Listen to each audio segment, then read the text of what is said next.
Our next unit is on the age of imperialism, and this is going to roughly last from about 1850 to 1914. The age of imperialism deals with the nations of Western Europe exploiting the regions of Africa, India, and Asia, and some other places that we don't have time to really get into. What is imperialism?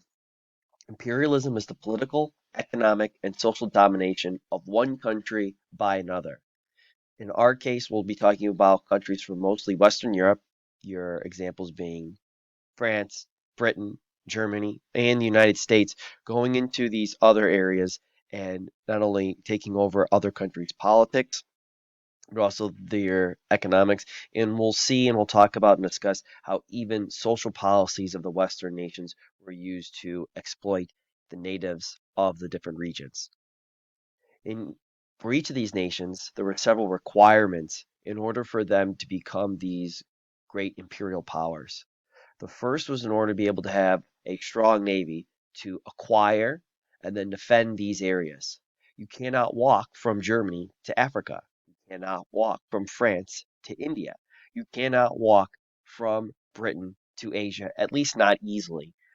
And so these nations required big, huge, giant navies, not only to sail to these different areas, to use these navies then to take these and control these areas from the native peoples, but also then to defend these areas not only from native insurrections, but also from other Europeans who might want to acquire these different areas. The Western Europeans, we can say, during this time period have a strong sense of ethnocentrism.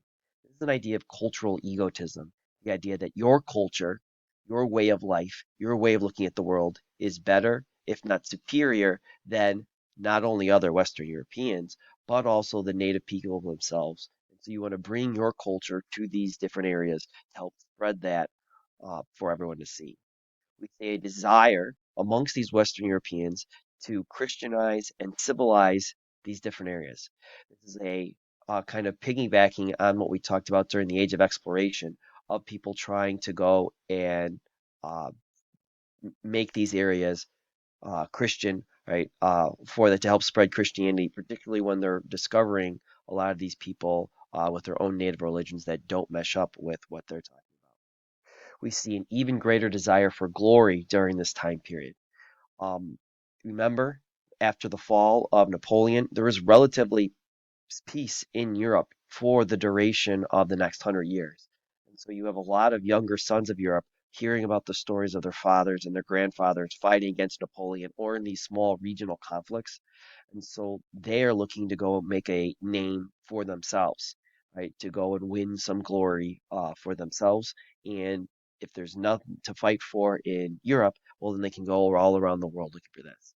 So what we see during this time period is a struggle between the strong and the weak, and the haves versus the have-nots. And this is an idea we've been kind of talking about for the semester. So in this, we begin to see this kind of clamor for the world from the Europeans to try to gobble up as much as we can.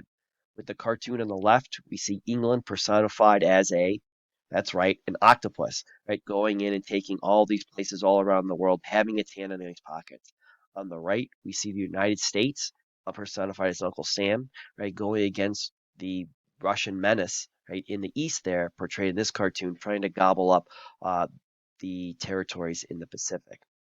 And so that's what this unit is all about here, is trying to explain how the Europeans went about trying to, as this cartoon shows, carve up their own little spots all around the world for themselves, and to be able to go and make a name for themselves that way. The big winner out of this is going to be Great Britain. The saying went that the sun never set on the British Empire, created in the 1800s. And you can see in all the places in red how, starting with the sun rising in the east in Australia, spreading through its land holdings in China, East Asia, India, Africa, England itself, territories in the Atlantic, territories in northern Canada, and then back through the Pacific, how that could be the case for the most part. This is one of the world's largest empires in terms of territory control all around the world. When we talk about imperialism, we can talk about, again, social, economic, and political domination, but you can also talk about, in a more modern sense, imperialism of culture, right? And bringing these things. And that's what this cartoon is trying to say. This is still a process that's ongoing in the world, right? A little bit different ways, but you can still make the same arguments. Again, what's one of the best selling uh, jerseys in all of China is Yao Ming jerseys from his time in the Houston Rockets. You can talk about and see in the cartoon where you have Disney, right, launching attacks here with the fleet of Texaco, Mobile, Microsoft, McDonald's, and Coca-Cola, bringing the culture of the United States, right, all the way around the world. And you can take a look at and try to understand the idea of movies today and how most of the movies today that are popular are made in the United States. Now, people all around the world know who The Rock is. People all around the world, right, are aware of who the Avengers are and which one is the best Avenger and which one is obviously the worst Avenger, and be able to go and make your claims for that way. What we see is Europe taking on the world. This is a case of what we built upon a little bit in previous chapters, particularly on even in the Age of Exploration. That time period, we can talk about it as the old way of imperialism, with the 16th to 18th centuries, your 1500s to the 1700s, where this was a search for trading stations. The Europeans were having increased success to be able to go out in these long sailing expeditions to these other places looking for spices and other trading commodities, and so they weren't really looking to be able to control these areas with the natives. They were looking just to be able to trade with them because they had to cooperate with local rulers because the local rulers really did have the upper hand. European technology was increasing, but it wasn't increasing at the rate that we'll see through the Industrial Revolution from our last chapter. So they had to cooperate these local rulers, and thus they had a much better dealing with them. And again, this is what we talked about with our 5 Ds of exploration, our old gold, glory, and God searching from there. What this chapter is going to be talking about, and we can make a case, is called the new imperialism. And this is going to begin about the middle of the 1800s, right around 1870. And again, it's a little bit wiggly wobbly on when that date's going to start, but that's a good starting date from there. What marks this imperialism, different from the old imperialism, is this becomes a search for new markets. What is the big thing that's changed from the 1700s to the mid 1800s is the industrialization of the Western world in England, Western Europe, and in the United States. We talked about this in the last chapter, the idea that it's not enough to be able to roll off a Ford truck every 10 seconds. It's not enough to be able to make a new Singer sewing machine. You have to be able to sell those things. And what happens when everybody in the United States has a Model T car? What happens when everybody in the United States has a Singer sewing machine? What happens when everybody in the United States is drinking Coca-Cola? Well, if you're the Coca-Cola company, the Singer sewing machine company, the Ford Motor Company, you need to go find new people to sell that. And guess who's willing to go and buy that stuff for you if you can sometimes make them? Africans, Indians, and people in Asia. And so that's what it's a search for. We also see again missionary work, but again increase to be able to try to convert more people, and we see an increased use of military force. By this time, the Europeans' military technology has increased, particularly again with its mechanization, industrialization, right? And so they really have a superior upper hand compared to what the local rulers have been using for generations. This also becomes a search for strategic locations because this becomes a quest for worldwide empires between, again, Britain, France, Germany, and to a lesser extent, building into the United States, Russia. They begin to look at places all around the world and be able to say, well, I need this island in the Pacific in order to be able to connect this from here. I need this part of Africa to be able to go and be a resting stop right between these two colonies. And so those strategic locations begin to be used again and again and again, and you begin to see these places become frequent points of conflict between the European nations. This also is marked by ideology, which we'll dive into a little bit later. Again, the idea of nationalism, that each one of these different countries is superior to all others, and they want to increase the power of their country to the detriment of others. And we'll talk about more about the ideas of social Darwinism, how they're taking the ideas of the scientist Charles Darwin and being able to apply them incorrectly, kind of how Darwin would like, to societies, to different races of people, and be able to go from there. And so that's really the marking the difference between the two things. So if we can say, what are causes of imperialism? Well, there's two main causes of imperialism. One is, again, industrialization. We cannot stress this enough. And you, when think of this cause for imperialism in two different ways. One is the idea of trying to, what's referred to as feeding the industrial monster, a factory needs inputs, right? Raw materials in order to be able to turn those raw materials into a good and then output a finished product. So if you're the Carnegie U.S. Steel Company, you need to be able to pull in coal, iron, right? Coke, all these different things in order to be able to turn that into steel plates, steel armor, steel railroad tracks, right? Steel beams to make different buildings. And so you can do that if you're the United States, just within the United States. But what if you don't have those goods in there, right? If you're Japan, who's lacking some of those industrial resources, you need to be able to go and take those from other people around the world. And so it becomes a quest for natural resources, right, in order to be able to do that. And also think about the M's that we talked about before. It's a search for money, it's a search for material, manpower to work this work, and again, a crucial search is the idea for market. Not only to be able to make these goods, but if everybody in your country has these, well, then those companies are making money, and so it's a search to be able to go and sell those ideas out to new places. The other major cause is nationalism. And so we can see nationalism, right, kind of play out in different ways. One is this idea that people begin to view the idea of what it means to be a quote unquote civilized country in the world in the 1800s. It becomes almost their burden. It's their duty to be one of these superior Western nations, to go to these undeveloped countries and bless them with their quote unquote civilization, to be able to go and give them their new technologies, their new things to these places that, again, these people in Europe are kind of looking down their noses towards. This is best exemplified in the poet and storyteller. Grew up in India, but he's from the British of Rudyard Kipling's, and that's in his poem "The White Man's Burden," where he goes and he explains this idea that you need to be able to, as Britain, as some of these quote unquote culturally superior Western nations, go to these different places and share that with us. So, what does Kipling say in his own words? Take up the white man's burden, send forth the best ye breed. Go bind your sons to exile, to serve your captives' need, to wait in heavy harness, unfluttered folk and wild, your new caught sullen peoples, half devil and half child. Take up the white man's burden, impatient to abide, to veil the threat of terror and check the show of pride. By open speech and simple, 100 times made plain, to sink another prophets, to work another.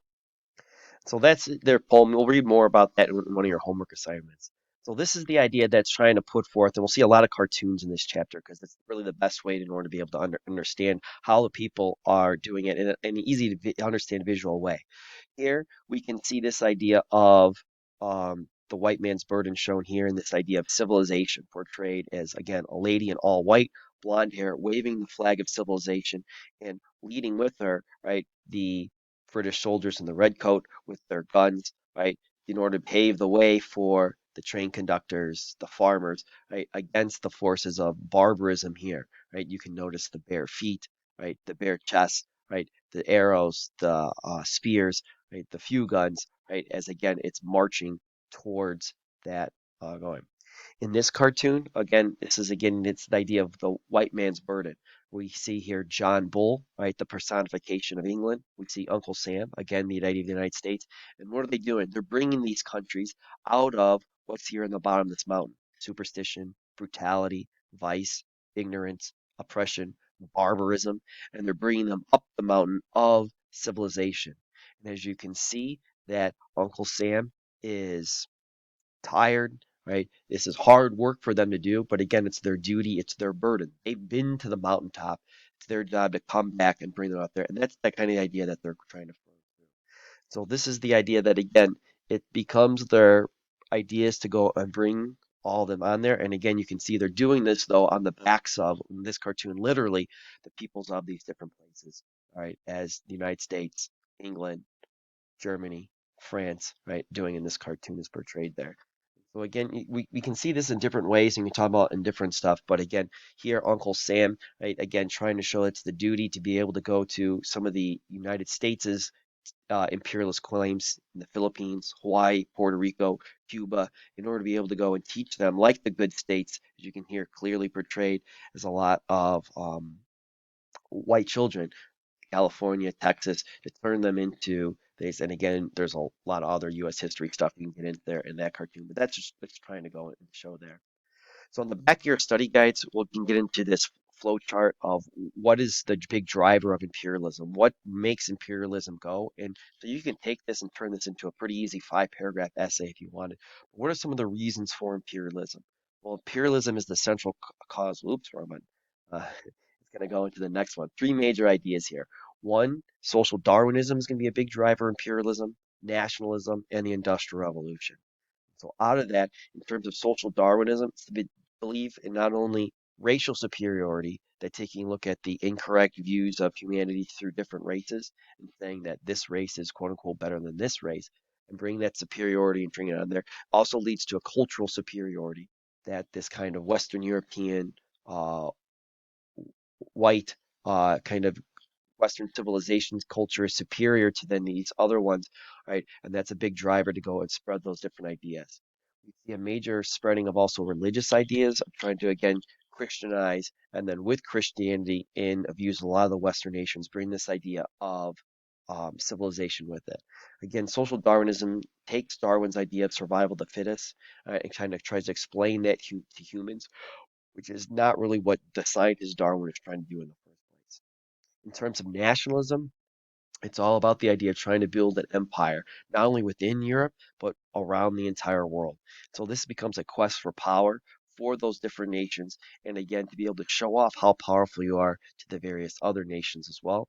And then finally, another big driver of imperialism is the Industrial Revolution, a search for markets and a search for raw materials in order to be able to do this. What makes imperialism go? It's again those three main ideas of social Darwinism, nationalism, and the Industrial Revolution. So to finish for today, right, what are some of the ways that these Western European nations, right, be able to control and manage their different countries, right? Well, we have a couple of different definitions we just want to rattle off first. One way of doing it is through the idea of what's called a protectorate. A protectorate is where a foreign policy is controlled by an outside government.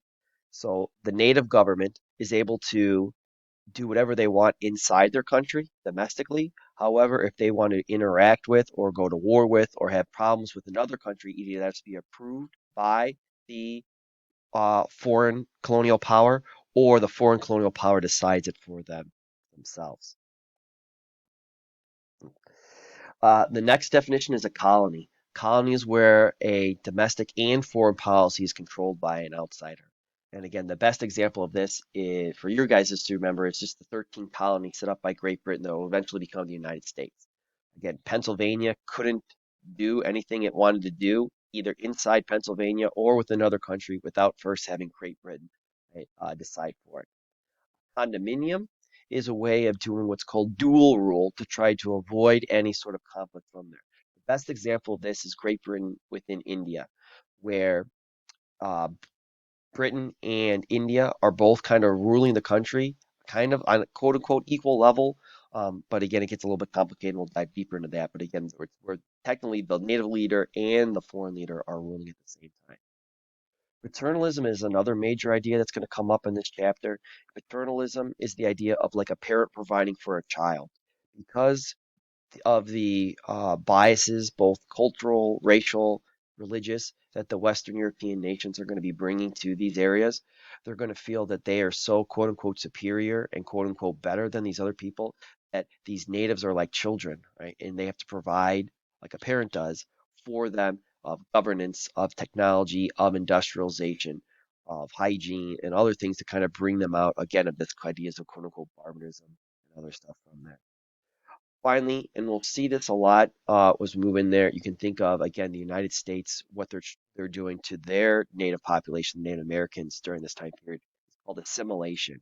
This is culturally indoctrinating the native peoples to turn the Sioux Nation of the Great Plains into good little Americans, right? Taking the people of Hong Kong and turning them into members of the British Empire.